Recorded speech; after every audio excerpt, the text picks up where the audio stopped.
Hello everyone, नमस्कार, good evening.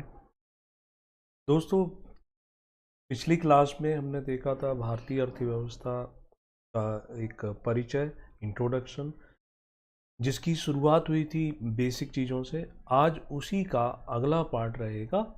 जो चीज़ें छूटी हुई हैं उनको कंप्लीट करेंगे, देन फिर चलेंगे मुख्य परीक्षा का जो क्वेश्चन है, या ऐसा समझ लो कि सिलेबस में लिखा हुआ है कि भारतीय अर्थव्यवस्था की जो विशेषताएं हैं उनके बारे में। तो नया लेक्चर है, नई क्लास है, सिर्फ एक लेक्चर इसमें हुआ है, वो आपको यहाँ पर मिल जाएगा, प्लेलिस्ट बनी हुई है उसमें देख सकते हैं, जिसमें ये बताया गया था कि इकोनॉमिक्स, इकोनॉमी, इन सब में डिफरेंस क्या रहता है। मैं यहाँ अभी स्टार्ट करूँगा कि अर्थव्यवस्था के प्रकार, टाइप्स ऑफ इकोनॉमी। तो ये टॉपिक कल बताया था, लेकिन मैं फिर से रिवाइज कर देता हूँ। एक होती है पूंजीवादी अर्थव्यवस्था, कैपिटलिज्म इकोनॉमी जिसे हम जानते हैं। अब पूंजीवादी अर्थव्यवस्था जो है, इसी को दूसरे शब्दों में आप आजकल सुनते हैं, इसे कहते हैं लिबरल इकोनॉमी, है ना। पूंजीवादी अर्थव्यवस्था नाम है, दूसरा इसका नाम क्या दिया जाता है, इसी को उदारवादी अर्थव्यवस्था भी बोल देते हैं, और इसी को लिबरल इकोनॉमी कह देते हैं। ठीक है, तो ये लिबरल भी कहलाएगी, ये पूंजीवादी भी कहलाएगी, ये उदारवादी भी कहलाएगी। इसका नामकरण ऐसा इसलिए पड़ा क्योंकि इसमें पूंजीपतियों का, या ऐसा समझ लो कि प्राइवेट लोग जो हैं उनका वर्चस्व होता है। यानी जो राज्य की अर्थव्यवस्थाएं होती हैं, शासन प्रणाली, सरकार जो होती है, वो क्या कर देती है, वो अपनी नीतियों को उदार कर देती है, लिबरल कर देती है, जिससे कि निजी लोग आ सके। इस कारण से इसका नाम जो है उदारवादी अर्थव्यवस्था के नाम भी जाना जाता है। ठीक है, अब जब हम पूंजीवादी अर्थव्यवस्था देख रहे हैं तो इसका जो इसके जो फीचर हैं ये समझ लेते हैं। आप चाहो तो इनके छोटे छोटे सिनॉप्सिस बना सकते हो, इनके नोट्स बना। तो पूंजीवादी अर्थव्यवस्था यानी कि ऐसी इकोनॉमी, ऐसी अर्थव्यवस्था जहां पर आर्थिक गतिविधियां जो रहती है, इकोनॉमिक एक्टिविटीज जो रहती है, वहां पर राज्य का इंटरफियरेंस या उसका हस्तक्षेप कैसा रहता है, कम से कम होता है। तो राज्य का हस्तक्षेप समाप्त तो नहीं होता है, लेकिन हम ये जरूर कहेंगे कि न्यूनतम हो जाता है, कम से कम हो जाएगा। आपके पास पैसा है, आप उसका कैसे उपयोग करना चाहते हैं ये आपके ऊपर डिपेंड करेगा, यानी यहाँ पर सरकार जो है वो नहीं बताएगी, है ना। तो इसलिए उसका जो है वो इन्वॉल्वमेंट है वो न्यूनतम हो जाता है, या ये कह लेते हैं कि राज्य का नियंत्रण जो है वो कम हो जाता है। तो दूसरे शब्दों में हम इसे क्या बोल सकते हैं कि राज्य का जो इंटरफियरेंस है वो जब इसमें मिनिमम है, तो डोमिनेंस वाला सेक्टर है कौन सा, तो प्राइवेट सेक्टर। हम इसमें लिख सकते हैं कि प्राइवेट क्षेत्र या निजी क्षेत्र अधिक प्रभावशाली होता है, डोमिनेंस रहेगा इसका। प्रभावशाली भी लिख सकते हैं, या फिर ऐसा कह सकते हैं कि प्राइवेट सेक्टर को जो है ना, बहुत ज़्यादा इसमें स्वतंत्रता मिली रहती, फ्रीडम ज़्यादा रहती कि क्या उत्पाद बनाना है, कौन सा डिजाइन रहेगा, कितने मॉडल बनाएंगे, इसको लेकर के उनको विशेष रूप से स्वतंत्रता। ठीक है ना, एक ये पॉइंट रख सकते हैं। दूसरी बात क्या आ जाती है कि देखो, प्राइवेट सेक्टर को फ्रीडम तो मिली है, मगर प्राइवेट सेक्टर भी ऐसा नहीं कि अपनी स्वयं की इच्छा पर काम करता है। वो वही सेवाएं, वही सुविधाएं प्रदान करेगा जिसको कस्टमर, उपभोक्ता डिमांड करता है। उपभोक्ता जो चाहेगा वो बनाना पड़ेगा उन्हें। तो उपभोक्ता क्या चाहेगा, उपभोक्ता की डिमांड को, उपभोक्ता की इच्छाओं को कौन अभिव्यक्त करता है, बाजार। तो एक तरीके से हम यह बोलेंगे कि बाजार की शक्तियां जो हैं वो अधिक प्रभावी होती हैं। तो आप यहाँ पर अगला पॉइंट बना सकते हैं कि मार्केट फोर्सेस या बाजार की शक्तियां प्रभावी होती हैं, इफेक्टिव होती हैं, किसमें, कैपिटलिज्म। ठीक, अब ये जो कैपिटलिज्म का कंसेप्ट है, यानी ये जो विचार है, ये वास्तव में आया कहाँ से, इसके बारे में कोई रहना चाहिए, कोई व्यक्ति जिसने इस विचारधारा को दिया था। तो वो है एडम स्मिथ, जिन्हें हम किस नाम से जानते हैं, जिन्हें हम अर्थशास्त्र के जनक के नाम से जानते हैं। वेल्थ ऑफ नेशन नामक जो उनकी किताब है, उसमें इन्होंने ये बताया था कि सरकारों को क्या करना चाहिए। सरकारों को लेसिस फेयर, हस्तक्षेप की नीति का पालन जो है वो करना चाहिए, यानी जहां बाजार ठीक से काम कर रहा है वहां पर सरकार को विशेष कुछ करने की आवश्यकता नहीं है। तो यहीं से ये कैपिटलिज्म का कंसेप्ट कह लो या पूंजीवाद की जो विचारधारा मान लो, वो निकल करके सामने आ जाती है। ठीक है, तो ये बातें हो जाती है। 3-4 पॉइंट में ही हम अपने नोट्स को इफेक्टिव बना सकते हैं। क्या कोई एग्जाम्पल दे सकते हैं कि कौन से देश में इस प्रकार की अर्थव्यवस्था है? हाँ, तो हम एग्जाम्पल दे सकते हैं इसमें यूएसए के बारे में, यूनाइटेड स्टेट्स अमेरिका, ये कैपिटलिज्म को, यानी यूरोप के अधिकांश देश इसी तरीके के हैं। यूके, ब्रिटेन में भी कैपिटलिज्म है। फ्रांस का भी उदाहरण आप इसमें दे सकते हैं। थोड़े बहुत परिवर्तन जो है वो आते रहते हैं। तो अर्थव्यवस्था का एक प्रकार जो था जिसे हम पूंजीवादी अर्थव्यवस्था के नाम, वो यहाँ पर कंप्लीट। अब दूसरा टाइप क्या आता है? अब आपसे प्रश्न ये भी पूछा जा सकता है कि पूंजीवादी अर्थव्यवस्था क्या होती है, इसके मेरिट्स और डीमेरिट्स बताओ, यानी इसकी अच्छाइयाँ क्या हैं और इसकी बुराइयाँ क्या हैं, ये भी बताओ। तो हम उस पर भी चर्चा करेंगे, है ना। तो दूसरा प्रकार क्या होता है, उसे कहते हैं समाजवादी अर्थव्यवस्था, या इसका एक और नाम है, जैसे पूंजीवाद है तो इसी को हम राज्य अर्थव्यवस्था के नाम भी जानते हैं। राज्य अर्थव्यवस्था या स्टेट ड्राइव इकोनॉमी के नाम से। अब पूंजीवादी में जहां नियंत्रण किसका था, प्राइवेट सेक्टर का था, राज्य का जो इन्वॉल्वमेंट था वो कम था। तो इसमें चूंकि राज्य अर्थव्यवस्था है तो इन्वॉल्वमेंट किसका ज़्यादा हो जाएगा, तो यहाँ पर स्वाभाविक सी बात है कि राज्य का इन्वॉल्वमेंट ज़्यादा हो जाएगा। तो ऐसी अर्थव्यवस्था जिसमें, पूरा सेंटेंस आप बना लेंगे, आर्थिक गतिविधियों पर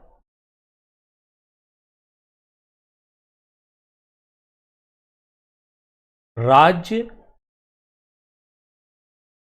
का प्रभुत्व होता है, ऐसा लिख सकते। प्रभुत्व यानी ऑनरशिप कह सकते, या उसकी जो भूमिका है वो महत्वपूर्ण होती है। इसको ऐसे भी हम डिस्क्राइब कर सकते हैं कि राज्य जो है नियंत्रण रखता है इकोनॉमिक एक्टिविटीज पर, कि क्या बनाएंगे, कितना बनाएंगे, प्राइस कितना होगा, उसको कहाँ बेचेंगे, ये सब राज्य डिसाइड। यानी दूसरे शब्दों में इसी में हम और बातें जोड़ सकते हैं कि जो उत्पादन के संसाधन रहते हैं, यानी वे चीज़ें जिनसे हम कोई प्रोडक्ट बनाते हैं, उन पर मालिकाना अधिकार जो है चाहे वो प्राइवेट व्यक्ति का नहीं है। तो हम ऐसे लिखते हैं कि उत्पादन के साधनों पर कौन है उसका मालिकाना हक, कौन रखता है, सरकार रखती है।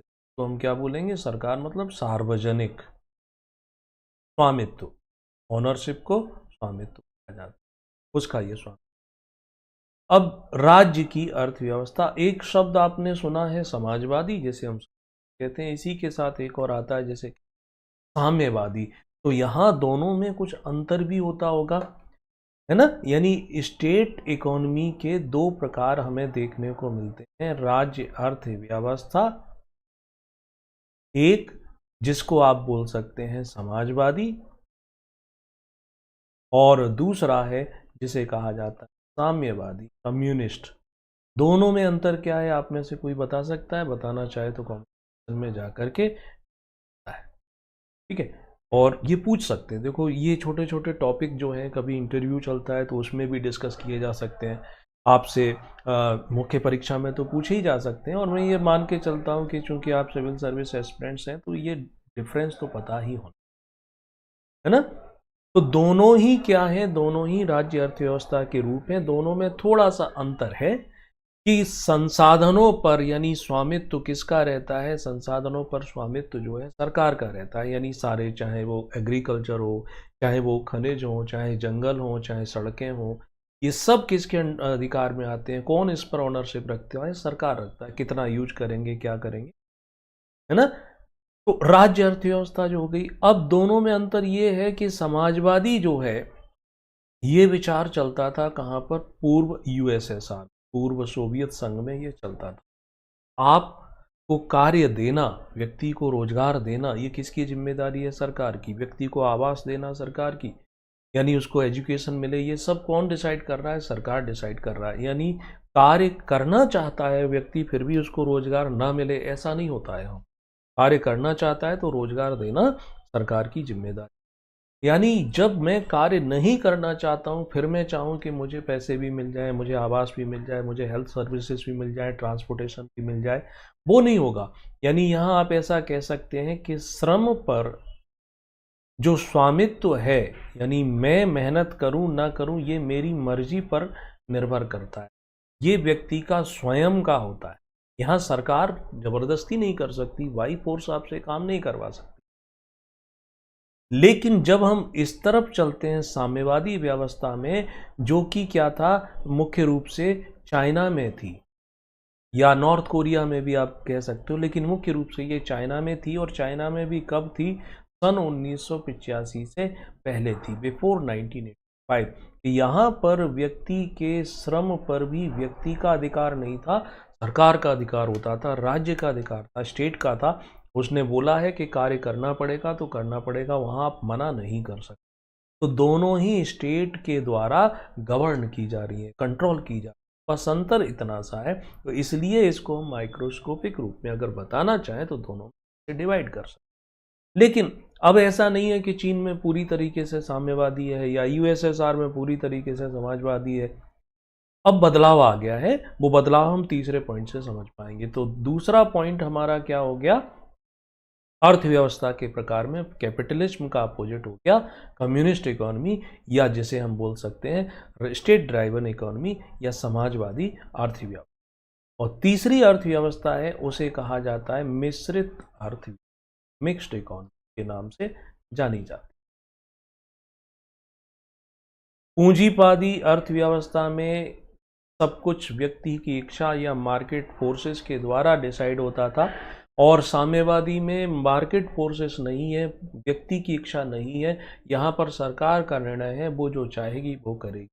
मिश्रित में हम दोनों को मिला देते हैं, यानी को existence of private and public, यानी सरकारी भी यहाँ पर देखने को मिलेगा और निजी क्षेत्र भी हमें देखने को मिलेगा।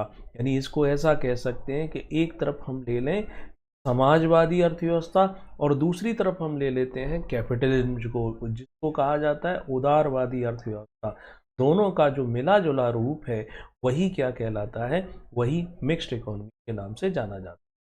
इसके कुछ पॉइंट क्या बना सकते हैं कि इसमें निजी व सार्वजनिक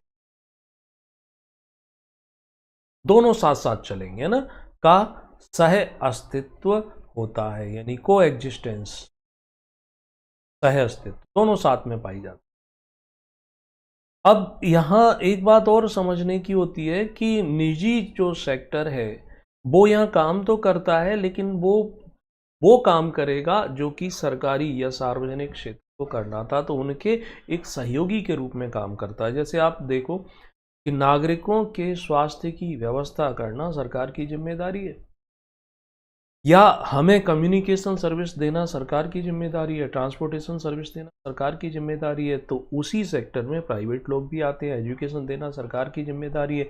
ये सारे के सारे आपको प्राइवेट हॉस्पिटल भी मिलेंगे, प्राइवेट आपको इंस्टीट्यूट भी मिलेंगे, प्राइवेट आपको इवन कम्युनिकेशन सिस्टम भी मिलेगा। तो निजी जो है इसके सहयोगी के रूप में काम करता है। और इसका सबसे अच्छा एग्जाम्पल जो है वो कहाँ देखने को मिलता है? हमें वो मिलता है। अब इसके पीछे कंसेप्ट है, एक कहानी है। वो कहानी क्या है कि देखो कि फादर ऑफ इकोनॉमिक्स किसे माना गया? एडम स्मिथ को माना गया। एडम स्मिथ जो है 1776 में किताब लिखते हैं द वेल्थ ऑफ नेशन, यानी वो ये बताते हैं कि कैसे किसी देश को हम अमीर बना सकते हैं, कैसे हम किसी देश को समृद्धशाली बना सकते हैं। तो उन्होंने अपना रास्ता बताया कि क्या करके कि पूंजीवाद को ला करके हम किसी भी देश को समृद्धशाली बना सकते हैं। यानी जैसे मान के चलो वो ये कहते हैं कि मार्केट में, बाजार में अगर कोई एक अकेली दुकान है तो वह दुकान क्या कर सकती है? मोनोपोली रखेगी, यानी वस्तुओं के प्राइस अपने हिसाब से तय कर सकती है। तो यहाँ यदि कंपटीशन बढ़ता है, एक से ज़्यादा दुकानें ओपन हो जाती हैं, तो उनमें आपस में प्रतिस्पर्धा होगी, प्रतिस्पर्धा होगी तो उन चीज़ों के जो प्राइस हैं वो अपने आप से कंट्रोल में आ जाएंगे। अगर एक ज़्यादा बेचता है, दूसरा सस्ता बेचेगा, तो लोग, ग्राहक कहाँ जाएंगे? वहाँ जाएंगे। यानी पूंजीवाद का उन्होंने समर्थन किया। लेकिन हुआ ये कि पूंजीवाद का जब इन्होंने समर्थन किया तो अमेरिका और जो पश्चिमी यूरोप के देश थे उन्होंने इसका अनुकरण किया और काफ़ी उन्हें अच्छा भी लगा। जब 1930 में विश्व की महान मंदी आती है, ग्रेट डिप्रेशन, वे सारे देश जिन्होंने एडम स्मिथ के विचारों का अनुकरण किया था, जिन्होंने उसको फॉलो किया था, उनके यहाँ मंदी आ गई।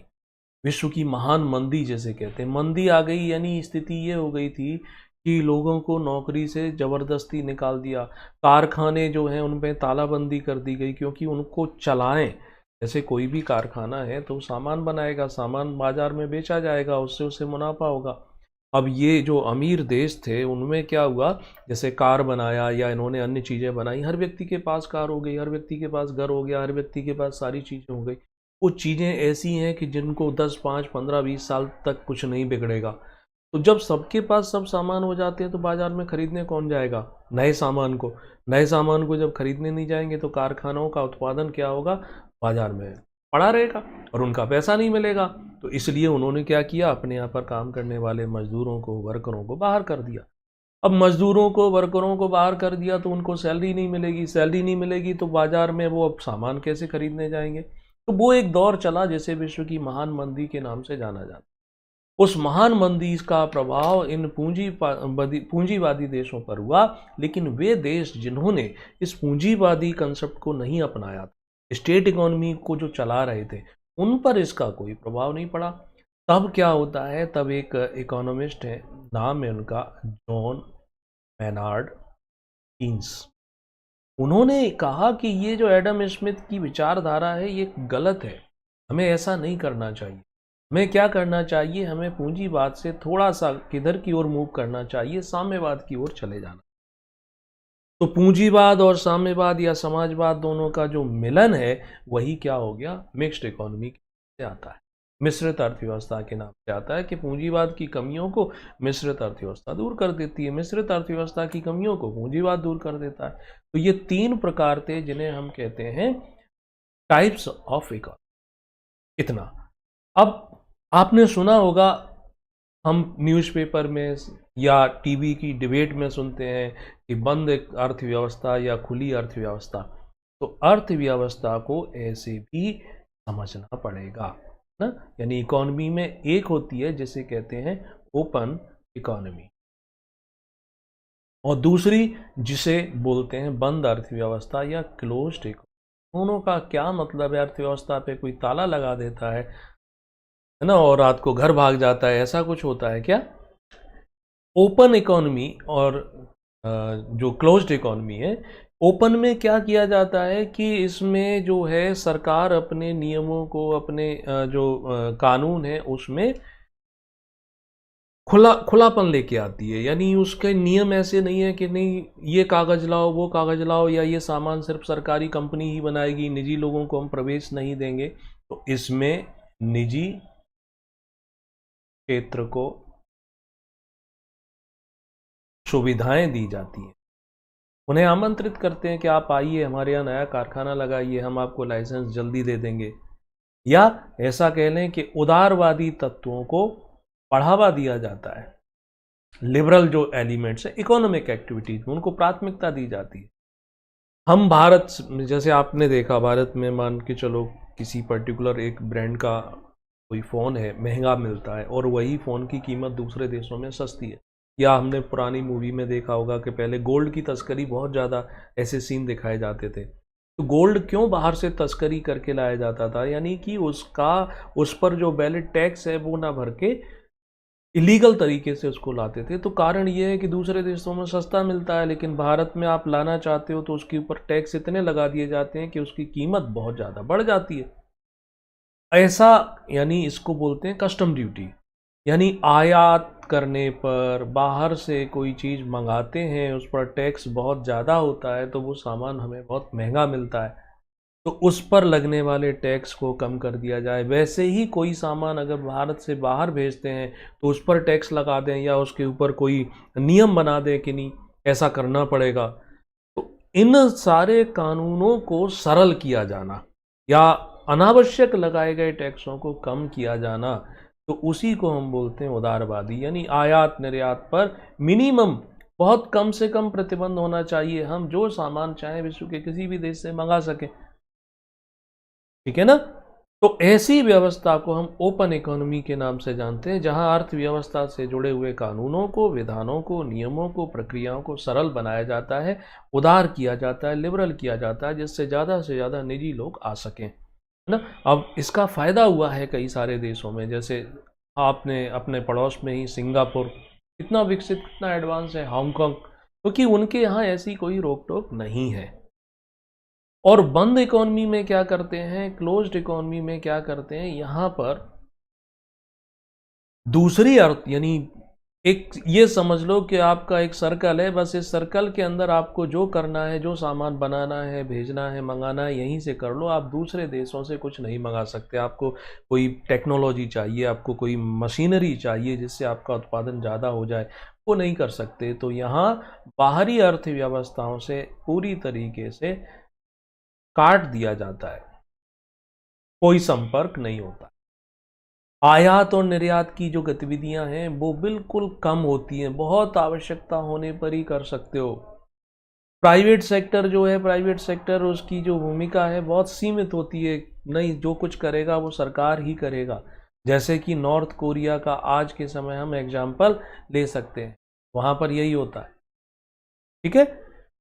तो ये बंद अर्थव्यवस्था और खुली अर्थव्यवस्था। अब वर्तमान में अगर आप एब्सोल्यूट ढंग से सोचें, निरपेक्ष ढंग से सोचें कि विश्व में कौन सा देश ऐसा है जिसके यहाँ पर सिर्फ और सिर्फ पूंजीवादी अर्थव्यवस्था हो, सिर्फ और सिर्फ पूंजीवादी अर्थव्यवस्था हो, ऐसा कौन सा देश है वर्तमान में, तो आपका आंसर होगा ऐसा कोई भी देश नहीं है। तो फिर अभी उदाहरण क्यों दिए थे अमेरिका का, ब्रिटेन का, फ्रांस का, क्योंकि वहां पर भी सरकार के कुछ नियम हैं। अब कोई भी देश पूंजीवादी यानी 100% कैपिटलिज्म इकोनॉमी नहीं है। जो भी देश आएगा वो सब मिक्स्ड इकोनॉमी के आधार पर आते हैं। परसेंटेज में अंतर हो सकता है कि कहीं पर 90 और 10 का रेशियो हो, कहीं पर 80-20 का हो, कहीं पर 50-50 का हो, लेकिन सभी देशों में अब मिश्रित अर्थव्यवस्था पाई जाती है। वैसे ही विश्व के अब सभी देशों में कौन सी अर्थव्यवस्था देखने को मिलती है, हमें खुली अर्थव्यवस्था देखने को मिलती है। अब क्लोज्ड इकोनॉमी नाम से कुछ भी, कोई भी देश नहीं होगा। नॉर्थ कोरिया भी बहुत सी चीज़ें जो है वो दूसरे देशों से मंगाता है, ठीक है, भारत से नहीं मंगाएगा, चीन से मंगाएगा, ठीक है। तो अर्थव्यवस्था के ये हो गए प्रकार, अर्थव्यवस्था से संबंधित है। अब यदि आपसे पूछा जाता है कि सेक्टर्स ऑफ इकोनॉमी यानी अर्थव्यवस्था के क्षेत्र समझाइए, ये समझना इसलिए भी जरूरी है कि सिर्फ हम टू द पॉइंट अगर पढ़ते हैं कि सिलेबस में तो ये लिखा है कि भारतीय अर्थव्यवस्था की विशेषताएं बता दो, तो उससे हमारा ये जो मोटिव है पूरा नहीं होगा। आप भारतीय अर्थव्यवस्था की विशेषताएं बताओगे, वहाँ पर लिखोगे कि यहाँ पर पूंजी निर्माण की दर कम है, यहाँ पर जीडीपी में योगदान प्राइमरी सेक्टर का जो है वो कम हो गया है, तृतीयक का ज़्यादा है, तो ये सब सेक्टर जो हैं वो आएंगे कहाँ से, तो अर्थव्यवस्था के क्षेत्र। इसलिए ये बेसिक जो कंसेप्ट हैं वो क्लियर होंगे तो आगे के जो प्रश्न हैं उसके उत्तर भी आप अच्छे से दे पाओगे। तो इसको हम 3 भागों में बांटते हैं सामान्यतः। 3 कौन कौन से पार्ट होते हैं वो भी समझ लेते हैं। पहला आता है जिसे हम बोलते हैं प्राइमरी सेक्टर या प्राथमिक क्षेत्र। ओके, ये क्या है इस पर डिस्कस अभी। दूसरा आता है जिसे हम बोलते हैं सेकेंडरी या द्वितीयक। तीसरा आता है जिसे हम बोलते हैं टर्सरी या तृतीयक, ठीक है। आज आप अगर एनसीईआरटी वगैरह देखते हो और भी किताबें देखते हैं तो यहाँ पर आपको इसके अंदर भी डिवीजन मिल जाएगा। कुछ जगह अलग दिया है, कुछ जगह इसके अंदर, यानी इसे बोलते हैं चतुर्थक, और चतुर्थक के बाद ऐसे ही है ना पंच संख्यक आ जाएगा। लेकिन ये पार्ट जो है तीसरे के ही माने जाते हैं। तो एक एक करके हम इनको समझेंगे सारे, और आपका जो भी डाउट है वो यहाँ पर क्या हो जाएगा क्लियर हो जाना चाहिए। ठीक है, तो प्राइमरी सेक्टर की बात करते हैं, प्राथमिक। तो प्राथमिक क्षेत्र के अंतर्गत क्या है? प्राथमिक क्षेत्र यानी ये समझ लो कृषि, अकेला कृषि नहीं है, इसमें एग्रीकल्चर भी आ जाएगा और कृषि व कृषि से संबंधित जितने सेक्टर हैं वो सब आ जाएंगे। तो पशुपालन हो गया, वो भी इसके अंतर्गत आ जाए, है ना। या प्रकृति ने जो चीजें हमें दी हुई हैं, जैसे फॉरेस्ट जो हो गया, उनके उत्पाद हो गए, वो भी इसके अंतर्गत आ जाता है। मछली पालन, मत्स्यन जो है वो भी इसके अंतर्गत आ जाता है। खनिज जो है वो भी प्रकृति ने दी है ना, तो खनन जो है वो भी इसके अंतर्गत आ जाता है। खनन यानी कि जो अंदर से निकाले जाते हैं, तो ये सब तो प्राकृतिक संसाधन, उनको हम प्राइमरी सेक्टर के नाम से जानते हैं। यानी सामान्यतः ये प्राथमिक क्षेत्र की चीज़ें जो हैं, ये हम कच्चे माल के रूप में प्रयोग में लाते हैं, कच्चे माल के रूप में प्रयोग में लाते हैं, आगे इसको मशीनों में डाल करके इनसे विनिर्मित उत्पाद बनाएंगे।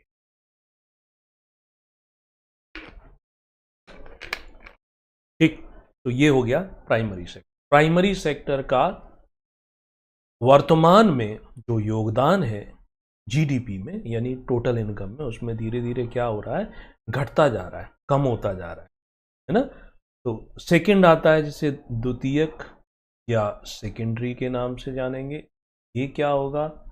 तो द्वितीयक में क्या करेंगे कि इसमें जो प्राइमरी सेक्टर के उत्पाद हैं उनको लें और मशीनों की सहायता से इनसे हम कोई प्रोडक्ट बनाएं।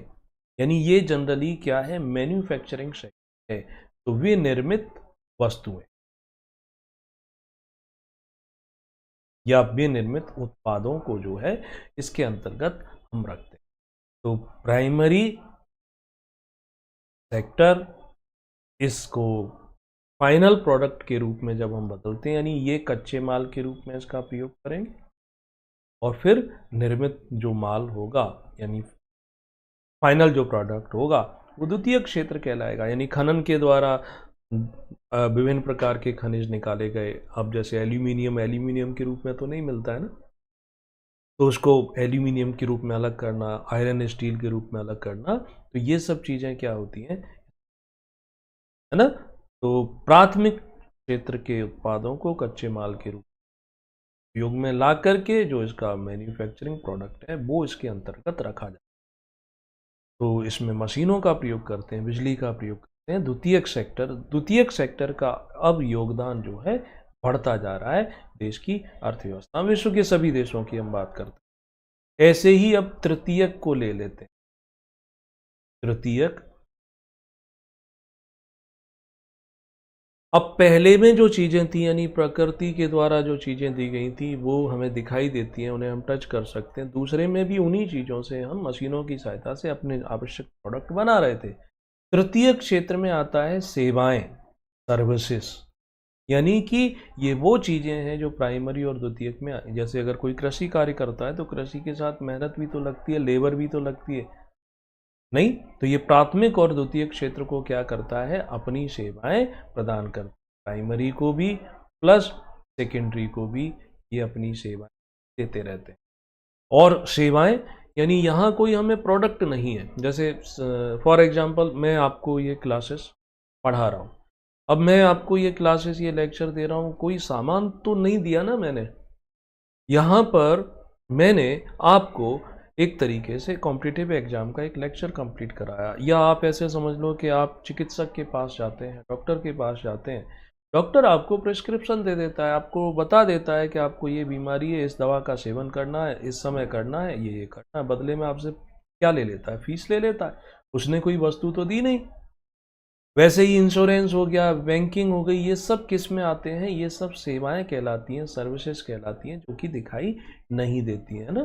तो टर्सरी में बैंकिंग हो गया, इंश्योरेंस हो गया, ट्रांसपोर्टेशन हो गया, कम्युनिकेशन हो गया, सब किस में आ जाएंगे, इस तृतीय क्षेत्र।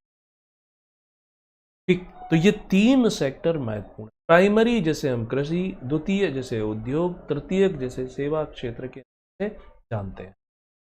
अब जो दो सेक्टर और बताए थे ना कि तृतीयक के अंतर्गत हम पढ़ने लगे हैं, एक चतुर्थक और ये पंच संख्यक के नाम से, यानी क्वार्टनरी और ये पेंटा वाला, ये क्या रहता है तो ये भी देख लेते हैं। अब होता क्या है कि सिर्फ सेवाएं, यानी जहां पर कोई वस्तु नहीं है, सेवाओं में भी कई चीजें इस तरीके से डिवाइड की गई, यानी इसमें बौद्धिक चीजें रख दी गई है ना, बौद्धिक गतिविधियों को सम्मिलित किया जाता है फोर्थ वाले में, चतुर्थक। कैसी बौद्धिक गतिविधियां, कि किसी को तकनीकी ज्ञान है ना, तो रिसर्च करना, मान के चलो कि कोरोना की वैक्सीन बनाने के लिए जो रिसर्च की गई, तो वो किस में, चूंकि उस रिसर्च की वजह से नई नई बीमारियों का हम ट्रीटमेंट खोज पा रहे हैं, या इंफॉर्मेशन टेक्नोलॉजी जैसी चीज़ें होती, तो इसमें ये इंटेलेक्चुअल बौद्धिक, यानी इनकी वजह से हम प्राइमरी में, द्वितीयक में, टर्सरी में, तीनों में अपने कार्य को और अधिक प्रभावी ढंग से कर सकते हैं, ये कहते हैं चतुर्थ। आज जैसे एआई का भी एक यूज चल रहा है, दौर चल रहा है ना, आर्टिफिशियल इंटेलिजेंस, तो वो भी फोर्थ के अंदर आ जाती है, क्योंकि इसकी सहायता से कामों में माना जा रहा है कि अब आसानी होगी, भविष्य बताएगा आसानी होगी या परेशानी करेगा, लेकिन ये रिसर्च संबंधी। और पांचवा सेक्टर जो है, वो पांचवा सेक्टर उस तरीके से मान लिया ये हाई लेवल की सर्विसेज जो रहती है, यानी वो सेक्टर है जहां डिसीजन ले सके। अब डिसीजन कौन लेता है, डिसीजन उच्च स्तर पर सरकारों में बैठे लोग लेते हैं, तो उसको पांचवे में रख देते हैं। अब इस डिसीजन को कौन प्रभावित करता है, अभी आप उदाहरण ले लो कि पंजाब के जो किसान हैं वो दिल्ली जाने के लिए अपने ट्रैक्टर, ट्रॉली, कारें, जीपें लेकर के दिल्ली हरियाणा बॉर्डर पर बैठे हुए हैं। लास्ट टाइम भी उन्होंने खूब सारा प्रदर्शन किया था, अभी भी बैठे हुए हैं। अब ये किसानों जो हैं आगे बढ़ेंगे कि वापस जाएंगे, या सरकार को ब्लैकमेल करेंगे, या पूरे देश के किसानों का वास्तव में प्रतिनिधित्व ये करते भी हैं कि नहीं करते हैं, तो इसको लेकर के कौन माहौल बनाएगा, मीडिया बनाएगा। यानी मीडिया ये भी एक तरीके से डिसाइडिंग है। मीडिया दिन सुबह से शाम तक अगर इस तरीके की रिपोर्टिंग करने लगे, किसानों के साथ अन्याय हो रहा है, या सरकार आने नहीं दे रही है, या बोलने लगे कि स्वतंत्र भारत में नागरिकों को प्रदर्शन नहीं दे रही है, तो प्रभाव पड़ता है। दूसरी तरफ मीडिया यही बात बोलने लगे कि प्रदर्शन के लिए आप ट्रेन में आ जाओ, बस में आ जाओ, लेकिन आप ट्रैक्टर, ट्रॉली, जेसीबी, पोकलैन मशीनों के साथ आ रहे हो, और आज आप आ रहे हो, कल को दूसरे जो लोग हैं वो भी फिर ब्लैकमेल करने के लिए आ जाएंगे, कि उनकी भी तो मांगे जायज़ है। मैं टैक्स भरता हूँ, मेरी भी मांग जायज़ होगी। आप पढ़ते हैं, आप भी अपनी मांग, अपना संगठन बना सकते हो। तो यहाँ पर क्या हुआ कि उच्च स्तर पर जो डिसाइडिंग अथॉरिटी रहती हैं, उनको हम पांचवें क्षेत्र में रखते हैं, है ना, जैसे मीडिया हो गया, एनजीओ हो गया, ये अर्थव्यवस्था के। अब इसको एक ग्राफ से थोड़ा सा समझने की कोशिश करना। मैं आपको तीन प्रमुख सेक्टर हैं कि ये वास्तव में रोजगार देने में अब कितनी भूमिका निभा रहे हैं, है ना। ये समझ लो, ये वाला जो ग्राफ है, इधर रोजगार को रिप्रेजेंट करेंगे हम ऊपर की ओर। ऊपर अगर ग्राफ जा रहा है, समझना रोजगार ज़्यादा मिल रहे हैं, नीचे है तो रोजगार कम मिल रहे हैं, है ना। तो अब क्या था, ये कब से बात कर रहे हैं कि हम ऐसा समझ लें कि देश की आज़ादी के बाद से, इधर वर्तमान और ये पहले ले मान लेते हैं कि हम यहाँ से एक लाइन खींचते हैं, ये लाइन नीचे की ओर जाती, तो ये जो ग्राफ है यहाँ से स्टार्ट हुआ था, बड़ी हाइट पे था, यानी ये जो लाइन है ये कौन सी वाली है, इसे बोलते हैं प्राथमिक क्षेत्र। कृषि हो गया, मुख्य रूप से कृषि, उससे संबंधित जो चीज़ें हैं। पहले ज़्यादातर लोगों को यहीं रोजगार मिलता था। अब जैसे जैसे आगे समय गुजरता गया, ये ग्राफ जो है, अब देखोगे कि ये नीचे की ओर आ रहा है, नीचे की ओर जा रहा है, और यहाँ बिल्कुल नीचे मिल गया, यानी अब इसमें रोजगार के अवसर खत्म हो गए, अब ये रोजगार नहीं देता है। ठीक है, ये समझ में आया ग्राफ से। वैसे ही हम सेकेंडरी वाले द्वितीय क्षेत्र का भी ग्राफ रिप्रेजेंट कर सकते हैं, मैन्युफैक्चरिंग सेक्टर जिसे कहते हैं। उसमें क्या था कि उसमें लोगों को रोजगार मिलता था। ठीक है, अब लोगों को रोजगार मिलता था, अब ये शुरुआत में रोजगार ज़्यादा देने लगा, लेकिन कभी अभी स्थिति ऐसी है कि डिमांड कम हो गई है तो रोजगार के जो अवसर हैं कम हो गए।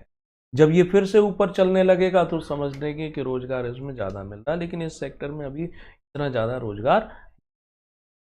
ऐसे ही क्या कर सकते हैं, हम तृतीयक वाले को भी दिखा सकते हैं, यानी जो सेवा क्षेत्र है।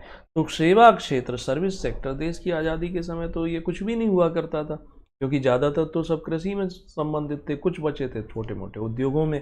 अब सर्विस सेक्टर वास्तव में 1990 के बाद इसमें शुरुआत हुई ना, तो ये क्या हो रहा है, ये नीचे से उठना शुरू कर रहा है और ऊपर की ओर जा रहा है। यानी अब जहाँ इसकी शुरुआत जीरो से हुई थी, इसमें अब रोजगार मिल रहा है, या ऐसा कह लो कि रोजगार के साथ साथ इनकम भी कुछ इसी तरीके से शो कर सकते हैं। यहाँ पर आय भी हम ऐसी, प्राइमरी सेक्टर से आय कम हो रही है, द्वितीयक से भी बहुत ज़्यादा नहीं हो रही है ना।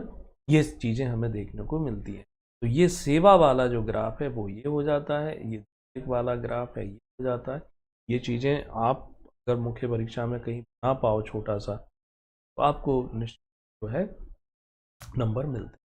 इनको प्राइमरी, सेकेंडरी, टर्सरी, क्वाटनरी के नाम से नाम दिया है। इन्हें हम सीधे सीधे कृषि उद्योग या सेवा क्षेत्र नहीं कह सकते। क्यों नहीं कह सकते? क्योंकि यहाँ पर कृषि और उससे संबंधित के लिए थोड़ी सी डेफिनेशन बदल जाएगी। डेफिनेशन क्या होगी? जैसे हम अगर बोलें एग्रेरियन इकोनॉमी, कृषि प्रधान अर्थव्यवस्था, तो कृषि प्रधान अर्थव्यवस्था किसे कहा जाता है? तो कृषि जहां पर प्रमुख हो, लेकिन सिर्फ इतना कहने से नहीं चलेगा कि कृषि प्रमुख हो। हम इसको ऐसे करेंगे कि किसी भी देश की जो इकोनॉमी है उसको मैसर करते हैं जीडीपी से, ग्रॉस डोमेस्टिक प्रोडक्ट, सकल घरेलू उत्पाद। जीडीपी में यदि कृषि से, एग्रीकल्चर से 50% कम से कम इनकम होती है, हमारे देश की जो टोटल आय है उसका कम से कम 50% हिस्सा कृषि से आता है, तो हम उसे बोलेंगे कृषि प्रधान अर्थव्यवस्था। यानी कम से कम 50%, ज्यादा 50 से कितना ही हो सकता है। दूसरा, औद्योगिक अर्थव्यवस्था, इंडस्ट्रियल इकोनॉमी। इंडस्ट्रियल इकोनॉमी क्या होगी? एक अर्थव्यवस्था। तो जीडीपी में यदि कम से कम योगदान 50% उद्योगों का है, इंडस्ट्रियल सेक्टर का है, तो उस देश की इकोनॉमी को हम बोलेंगे इंडस्ट्रियल इकोनॉमी। ठीक। और तीसरा यहां पर आता है सर्विस इकोनॉमी या सेवा अर्थव्यवस्था। तो यही परिभाषा यहां फिट कर देंगे कि अगर उस देश के जीडीपी में 50% या उससे अधिक योगदान सर्विस सेक्टर का है, तो उस देश की इकोनॉमी क्या है? सर्विस। अब थोड़ा सा यहाँ समझना है कि देखो, भारत जो है आज अगर हम आंकड़े निकालते हैं तो भारत की जो कृषि है, यानी प्राइमरी सेक्टर जो है, कृषि से योगदान 50% से कम है, बहुत कम योगदान है। लेकिन उसके बाद भी हम भारत को क्या कहते हैं कि कृषि प्रधान अर्थव्यवस्था वाला देश है। परिभाषा तो ये कहती है कि अगर आपके जीडीपी में कम से कम 50% का योगदान जिस सेक्टर से है, उसे हम उसी नाम से जानेंगे। हमारे देश में सर्विस सेक्टर का योगदान 50% से ज़्यादा है, तो कहना तो हमें भारत की अर्थव्यवस्था को सेवा अर्थव्यवस्था कहना चाहिए, सर्विस इकोनॉमी।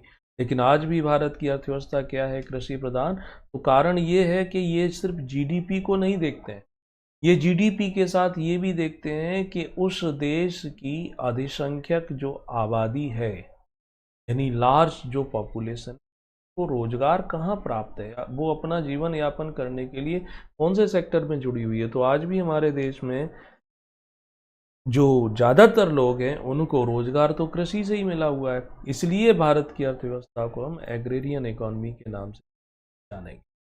क्लियर है ये बात? ये तो रहा ये सामान्य वर्गीकरण। वैसे ही वर्ल्ड बैंक जो है वो भी विश्व के अलग अलग देशों की अर्थव्यवस्थाओं का वर्गीकरण करती है, और जुलाई में करती है, प्रतिवर्ष करती है ना, हर बार ये जुलाई में करती है। और इस आधार पर विश्व बैंक जुलाई में विश्व के देशों की जो अर्थव्यवस्थाओं का वर्गीकरण करती है वो 4 ग्रुप में करती है। पहला ग्रुप जो है उसे कहते हैं लो इनकम ग्रुप, निम्न आय वर्ग वाला, यानी वे देश जहां पर इनकम कम है। दूसरा क्या है, उसे कहते हैं निम्न मध्यम आय वाला।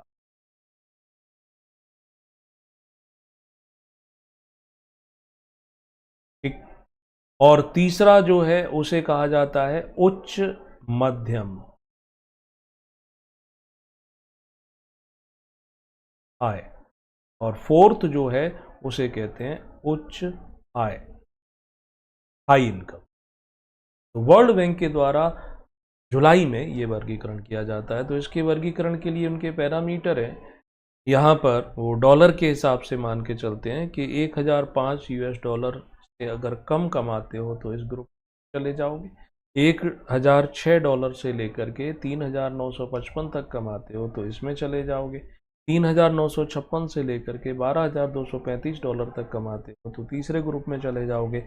और 12235 से ज़्यादा कमाते हो तो हाई ग्रुप में। इस आधार पर विश्व के अलग अलग देशों की अर्थव्यवस्थाओं का वर्गीकरण किया गया। भारत जो है कौन से ग्रुप में आता है, तो भारत अभी इस सेकंड वाले में आता है, निम्न मध्यम आय वाले में आते हैं।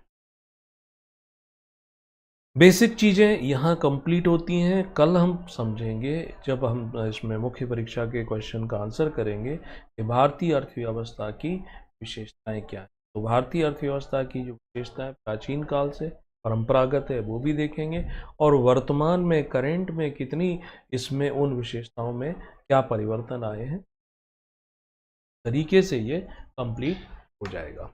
और देन फिर उसके बाद अगले टॉपिक पर चलेंगे। कल ठीक 3 बजे मैं ये स्टार्ट कर दूंगा, और ये ऑफलाइन एंड ऑनलाइन ये साइमल्टेनियस रहती है। पेपर जो 3A है मुख्य परीक्षा का, उस टॉपिक को ये कवर करेगी, और प्रीलिम्स की जो यूनिट है 6 उसको भी ये कवर करेगी। अभी के लिए इतना। आपके जो डाउट हैं वो आप कमेंट सेक्शन में पूछ सकते हो। आप हमें ज्वाइन कर सकते हो, टेलीग्राम पर ज्वाइन कर सकते हो, आप वेबसाइट पर जा सकते हो, आप हमें व्हाट्सएप से भी जुड़ सकते हो। वो सारी जो डिटेल है वो इस वीडियो के description. Thank you and good luck.